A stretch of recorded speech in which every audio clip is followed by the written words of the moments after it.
Hola, estamos en Punto Crítico, programa de televisión de la Unidad de Medios de Comunicación de la Universidad Nacional de Colombia, y yo soy Carlos Alberto Patiño Villa, profesor titular.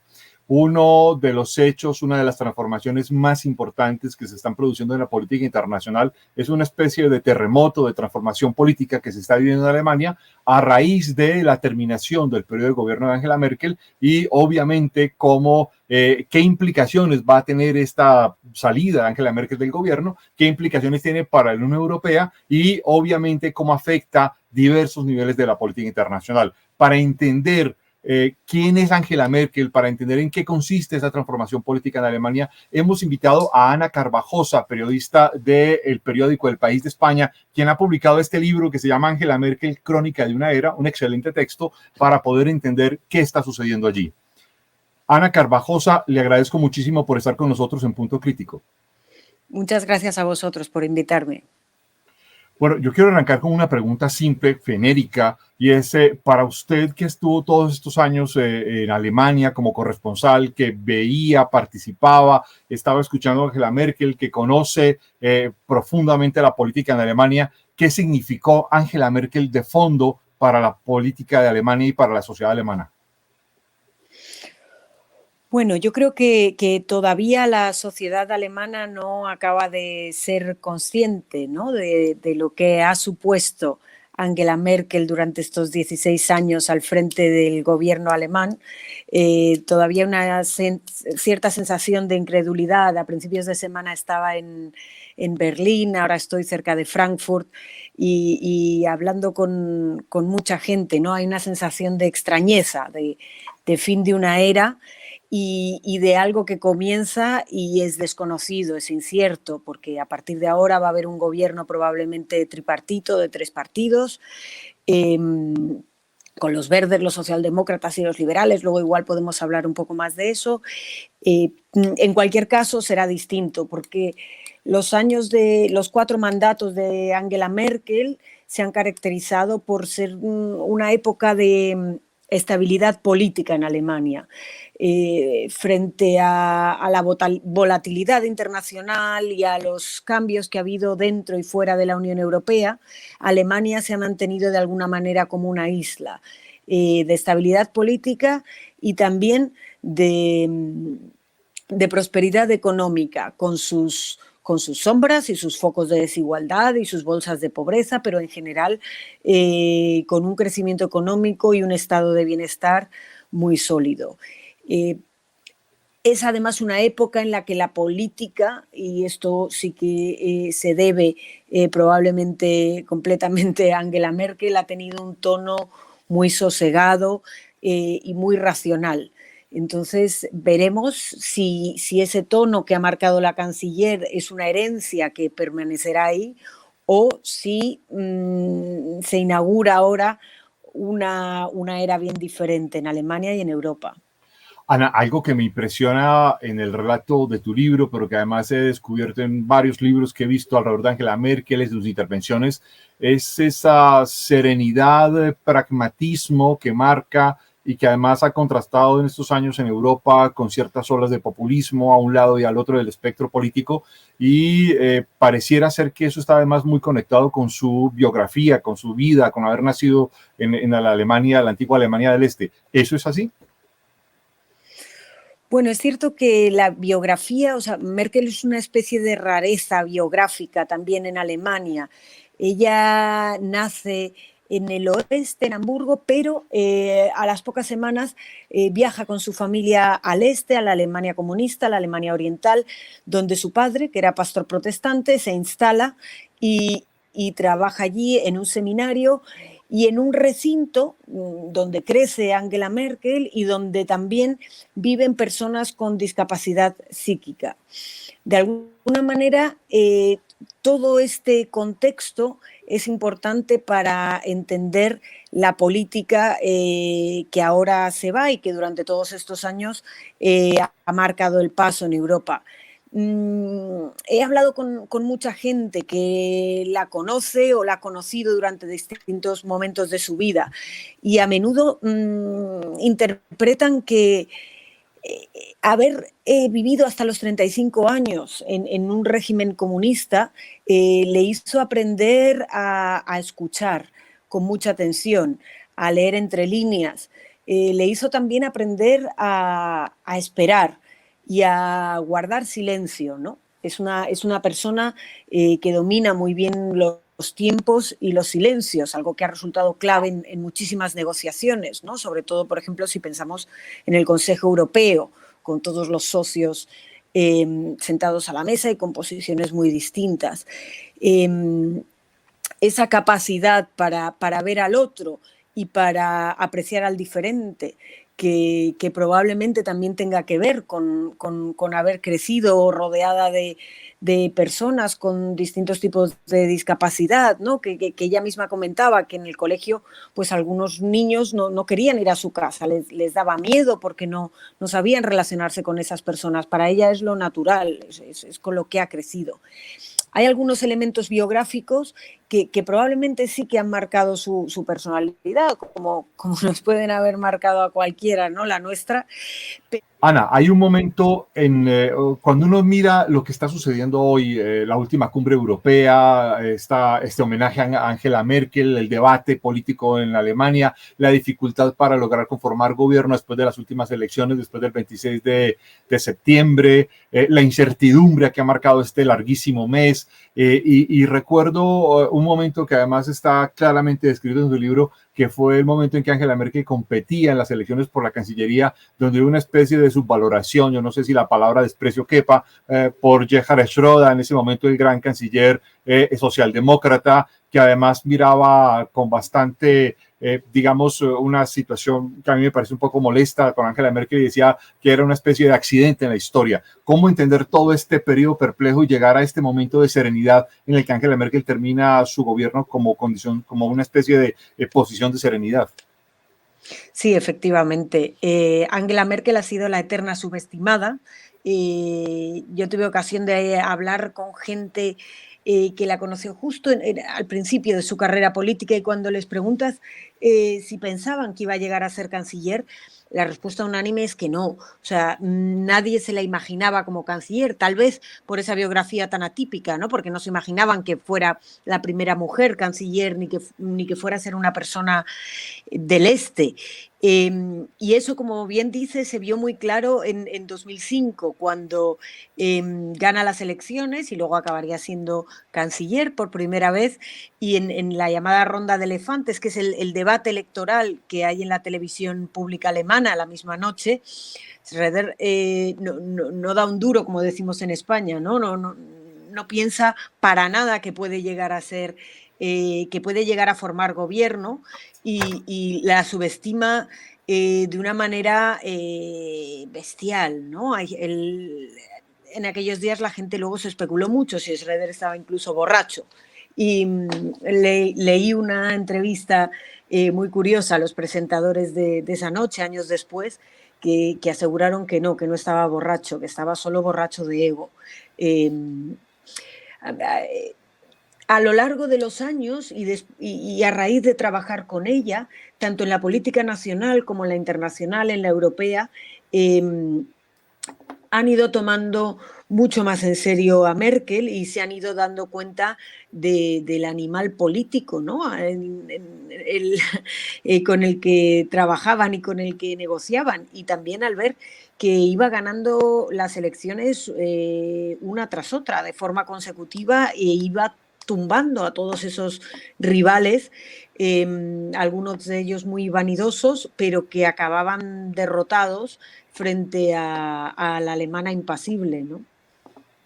Ahí hay una característica de Angela Merkel que se combina con la política y con los logros de su gobierno, es que a pesar de que viene de la CDU, un partido conservador de la derecha, ella ha logrado cosas importantísimas como esto de poner encima de la mesa política los matrimonios de las parejas del mismo sexo, el asunto del reconocimiento de los derechos, digamos, y las responsabilidades de paternidad de ambos padres frente a los hijos, la reinserción laboral de la mujer de forma mucho más activa, o mantener una actitud geopolítica, digamos, tranquila en momentos de crisis profunda de Alemania en el contexto de la Unión Europea, o de la Unión Europea en el que se reclamaba una mayor participación de Alemania.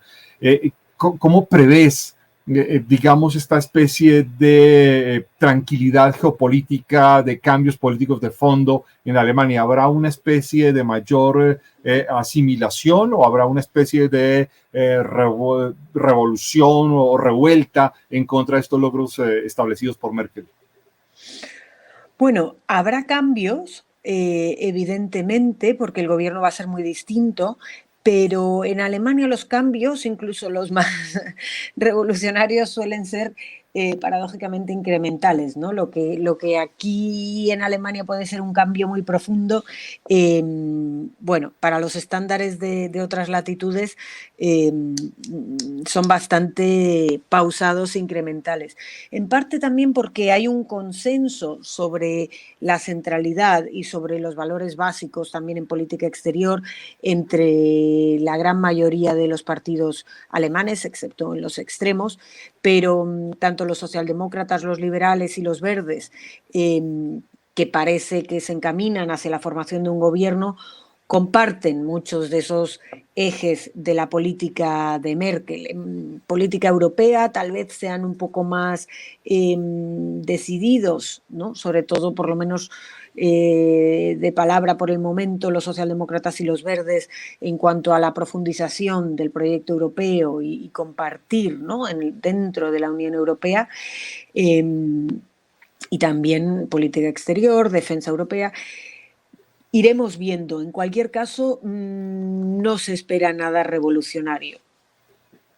A lo largo de esta última campaña electoral, a mí me sorprendió que varios de los debates dentro de Alemania no se hablaba de política internacional. En general, muy pocas veces se habló de política europea, pero cuando uno mira el récord de Angela Merkel, ve que vio pasar varios presidentes de los Estados Unidos, varios presidentes de la República Francesa, varios presidentes de gobierno en España, varios primeros ministros en Italia. Es decir, Angela Merkel vio moverse el mundo. Tuvo una relación profunda con China, tuvo una capacidad de tensión y de finalmente mantener una relación equilibrada con la Rusia de Vladimir Putin, y a veces pareciera como que Alemania en esta campaña se desconectó de ese ámbito internacional, y la huella de Merkel está en el ámbito internacional. ¿Qué sucede en ese contexto?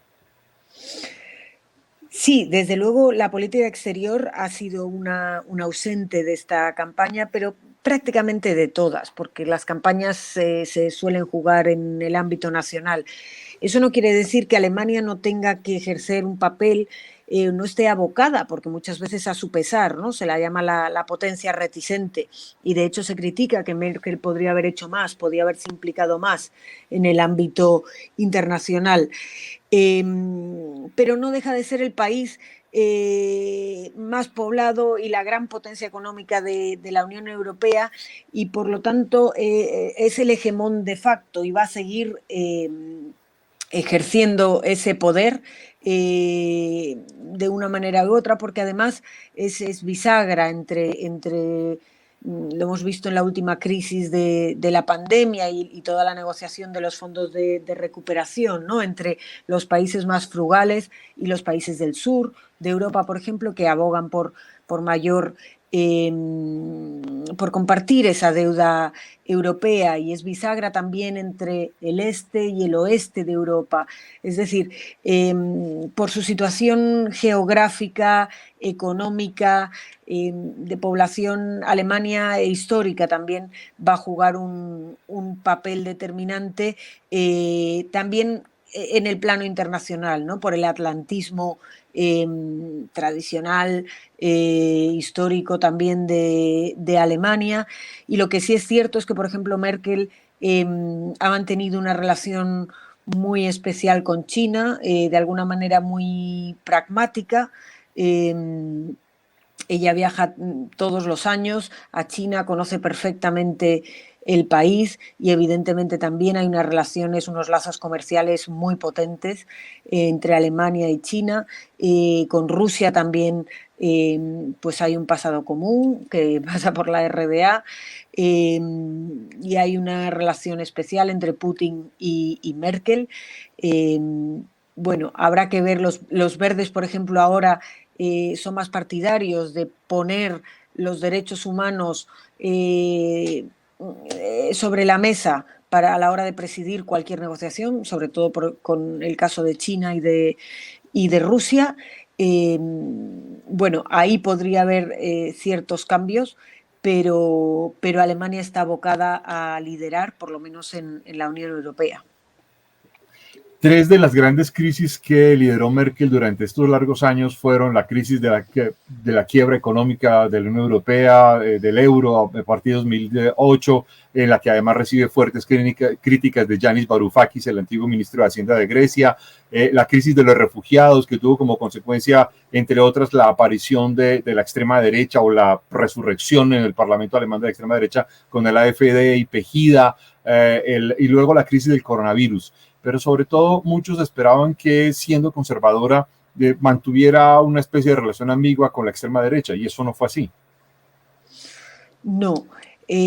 Alemania de alguna manera fue una excepción respecto a otros países europeos, en el sentido de que la extrema derecha entró en la política más tarde, también por obvias razones históricas, ¿no? Se creía que Alemania estaba vacunada contra los extremismos, pero no fue así. En 2017, Alternativa para Alemania entra por primera vez en el Parlamento Europeo con el 12,6% de los votos.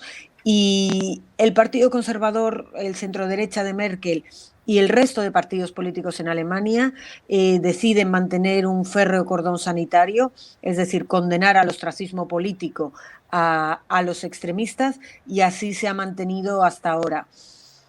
Vamos a ver qué pasa. El partido de Merkel, tras su salida, ha quedado...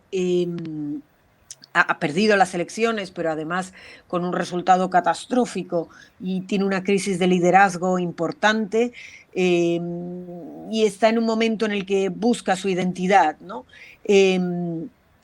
Vamos a ver si el partido se escora hacia la derecha o si permanece en el centro político en el que lo ancló Merkel, y qué repercusiones puede tener esto a la hora de las relaciones con la extrema derecha. En principio, los principios del partido establecen que no va a haber ningún tipo de cooperación, ni directa ni indirecta, pero es verdad que a nivel local, sobre todo en el este del país, donde la extrema derecha consigue importantes resultados electorales, si van a ser capaces de mantener ese cordón sanitario cuando la gobernabilidad se complique tanto, ¿no? en el ámbito local.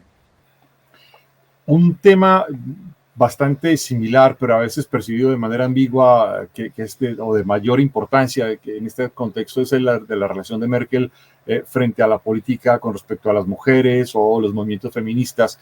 Y uno de los elementos que había y que en tu libro queda perfectamente reflejado es esa actitud de los hombres de la Alemania del oeste, de que ellos trabajaban lo suficiente y sus mujeres no tendrían por qué ir a trabajar, mientras que en la Alemania del este las mujeres en el trabajo era algo parte de la corresponsabilidad, de la normalidad, y esto, digamos, empieza a tener una serie de ámbitos importantes. Además, tú lo dices con claridad, ha habido una generación que ha crecido con una mujer como canciller, pero además está aquella conferencia en la que estaba Ivanka Trump, estaba Christine Lagarde, y estaba todo el debate frente a los feministas, y le preguntan a ella si ella es feminista o no, y ella da una respuesta bastante interesante. ¿Tú cómo ves esta relación con las mujeres y los movimientos feministas?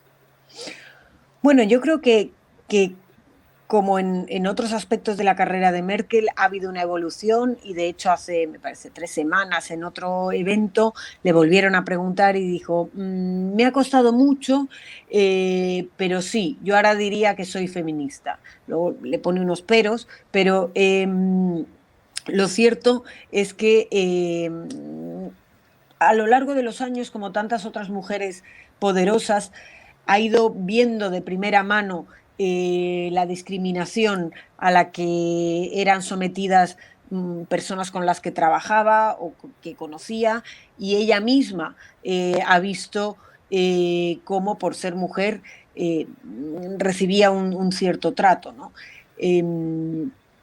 Es verdad que ella, como decías, se socializa gran parte de su vida adulta en el este de Alemania, donde la incorporación de la mujer al trabajo es absoluta y tiene que ver con el proyecto político, ¿no?, de la Alemania comunista.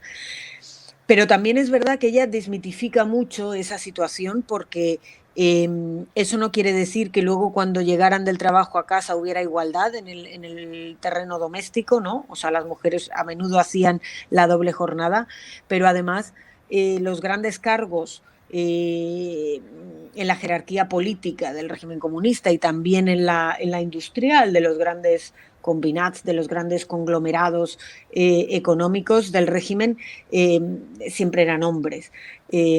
Hay un cierto mito ahí, ¿no?